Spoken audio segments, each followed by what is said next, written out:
The other thing I really wanted to talk about is this executive board.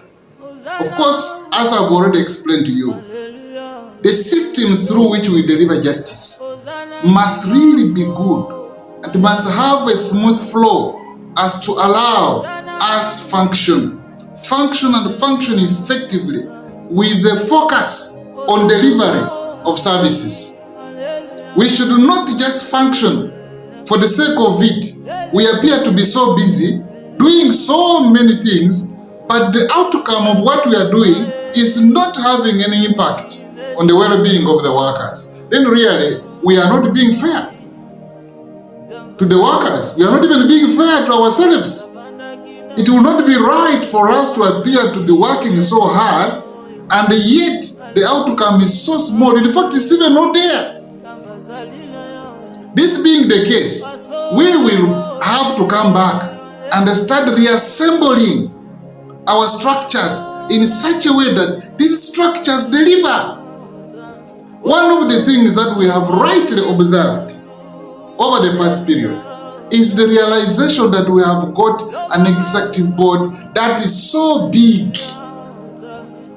We have talked about this and even acknowledged that it is not right for us to have a big executive board, an executive board that really stretches even up to about 30 people. What kind of a board is this?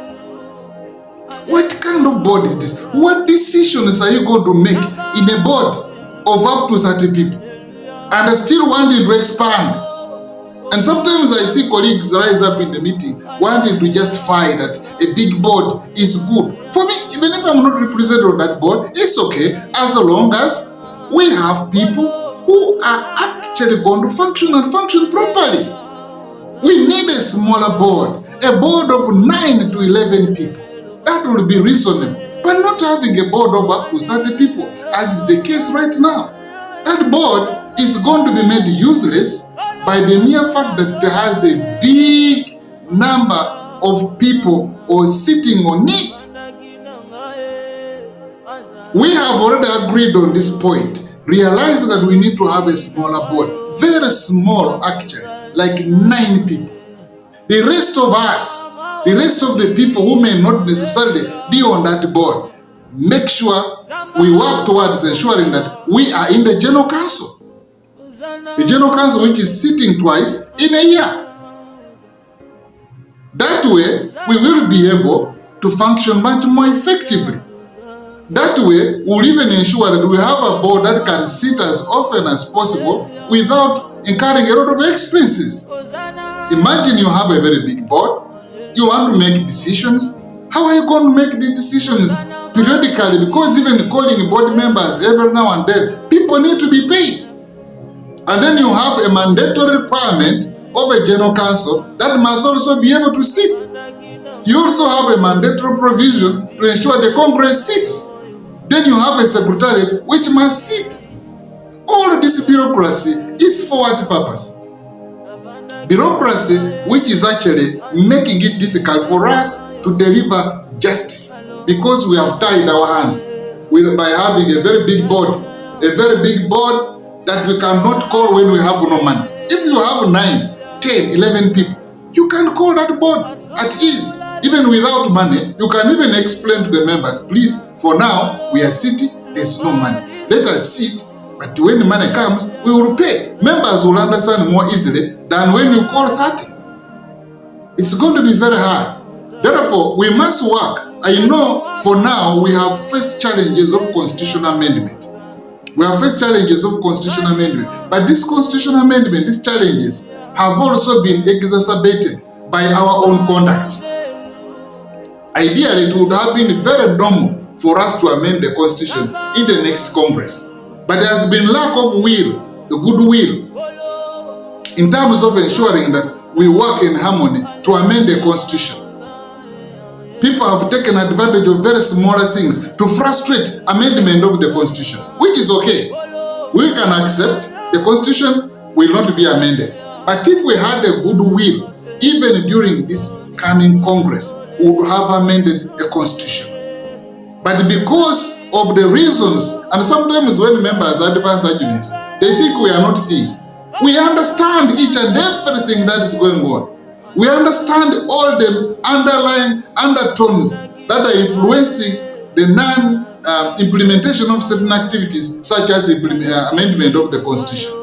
But just because we did not want to create havoc at this stage, we have accepted, let there be no constitutional amendment. Or where there is, it should be very minimal. But please, let us amend the Constitution. This Constitution has been a center of controversy. Remove this controversy. Remove this controversy and let us function. We want a Constitution amended, really addressing issues without trying to hide behind the Constitution to do mischief. Mischief integrated in the Constitution will not take us any far. We must be very fair in the way we advance our arguments. Over the past, constitutions have been so much distorted. When they get distorted, instead, the people who are involved in the constitutional amendment are branded to have produced wrong documents, when we know very well that these constitutions were purely distorted for selfish interests. We will not entertain any distortions. We will not entertain any interference. Personally, I am so passionate on good governance within NOTU. I will support the leadership of NOTU with the whole of my heart, to the extent that they function properly. And anything that seems to be a stumbling block, anything that will appear to be interfering, I will resist it with all my energy put together. I will resist it with all my energy put together. I therefore want to appeal to the leadership of NOTU. Whatever we have agreed through dialogue, please go forward and ensure it is integrated in the Constitution. And let this guide us to ensure that we manage NOTU properly. Let it guide us to ensure that we comply with whatever it is that is going to be a clear guiding principle on how we must be able to help. Because only then shall we be able to deliver service to the workers. Only then shall we be able to help the organization to grow. Only then shall we be able to keep ourselves together, because we are respecting the rules. You cannot work against the rules and you expect to keep people together. It will not work. You cannot work against the rules and you expect to have harmony. It will not work. It is not possible. All the problems we have had over the past period is because we have decided to work against the rules. Therefore, this aspect of the board for this season, yes, it is fine for purpose of ensuring that we go ahead. We have accepted. Let the board function in the way the numbers that have been already provided for in the Constitution. But the Constitution should be amended to reduce this board. Reduce this board, or even give it the original name of the Secretariat, so that from the Secretariat to the General Council, because a lot of bureaucracies is also problematic when it comes to management of cost, in terms of decision making. There are a lot of problems already associated with a very long bureaucratic process of reaching a decision. I therefore hope that when finally this exercise has been undertaken, we do not again forget and want to maintain the status quo. Every time, especially politicians, I am so keen on monitoring the conduct of politicians, because politicians have wreaked havoc. As politicians have wreaked havoc. Members of parliament have wreaked havoc. I have sought to be a member of parliament, and if ever I succeeded, I will not, I'm speaking this, I will not desire to do what has been done before. Because now you see the state in which we are. See the state in which we are. And as I speak this, I am not, by the way, condemning members of parliament. They are my friends. I hold meetings with them almost every other day. We are talking every day. It's not that I harbor anything against them. I don't. I am actually honestly raising these issues in good faith. And even themselves, they know. They know what they have done in the past. And I hope that they will not want to continue with this practice. Because the practice has destroyed the organization. The practice has destroyed the trade unions. The practice has denied workers delivery of services. Because we are now spending a lot of time in struggles other than rendering a service to the people. So colleagues, I want to appeal to you. Yes, we have an opportunity to correct what has gone wrong. We have an opportunity to put things right and ensure that the workers of Uganda are assisted. If we cannot simply manage ourselves properly so that we can help the people, then really, why do we continue parading ourselves? How can we have trade unions that have existed for decades and the unions are not growing? The union cannot even be able to go to a workplace and negotiate anything. Stranded. We can't continue like this. We can't continue like this in a process where people are dying. We can't continue like this in cases where employers are really mistreating workers. And we can't move because of these problems. Our hands are tied. Every time you want to move, ABCD happens. And you have to come back and deal with issues back at home. Let there be proper management of trade unions. Let us ensure we function properly. And together, let's now be able to deal with the employer. Let's now be able to deal with capital. Let's now be able to deal with government. Not that we are against the government, but the government officers must listen to us. I don't like this thing of going to government every time you go there. You are begging. What are you begging?